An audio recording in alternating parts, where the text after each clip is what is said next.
our law firm has been involved in a number of significant representations in which a foreign company has a United States subsidiary. We generally represent the subsidiary with respect to the normal things that you would expect a law firm to be involved in terms of contract drafting and filing or responding to lawsuits and regulatory compliance and all those things. But the important point is that all of that is informed by the fact that the company is a subsidiary of a larger parent in a different country. Most foreign companies view the U.S. as extremely litigious, and to some extent we are, but that means that from a transactional and a business perspective, attorneys and the business people need to anticipate that. A contract that might work in another country that is less litigious may be fine, but once you put it here in the U.S. court system and in the U.S. business environment, it's going to be missing a lot of things. There's a lot that needs to be added to a contract that's going to be utilized in business in the United States to make sure that it can be used in litigation and to make sure it's enforceable to best protect your client's rights. It could be that legal and regulatory issues that are presented here in the United States to the subsidiary have no application at all to the parent, and the difference between the business of the parent and the business of the subsidiary is not clear.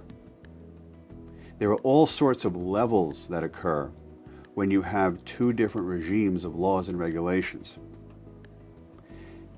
A great deal of what our law firm does when we represent such clients is to try to wade through that and figure out ways to make it simple, to define it, for example, in the contract. We can have contracts that say this law applies, American law applies, not just generally, but in this state and with venue in this county, with service of process this way.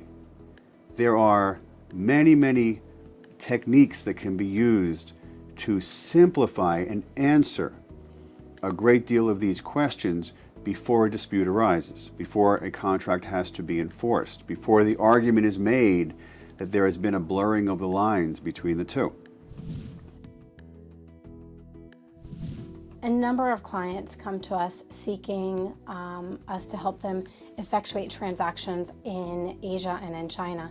These present some unique aspects. First, you have a contract in which English may not be the primary language of the other party. So you have to deal with whether or not there's going to be a translation to that contract, which language will prevail, and where that contract will be enforced.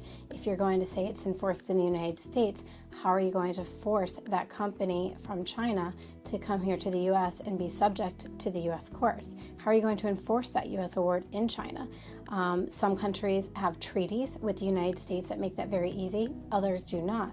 Another aspect is dealing with the black market. There's a number of countries in which the primary business is at risk because you are granting your intellectual property, you're granting rights, you're giving information to parties that are on the other side of the world and against whom you may have very limited resources in order to enforce your rights and stop them from doing terrible things and exploiting all of the goodwill and product and intellectual property that you have expended enormous resources on, and that really is the lifeblood of your business. And so there are a number of different ways that litigation can actually become a strategic part of the business plan, and that's normally something that you will see in an American business model as opposed to a European or other business model internationally.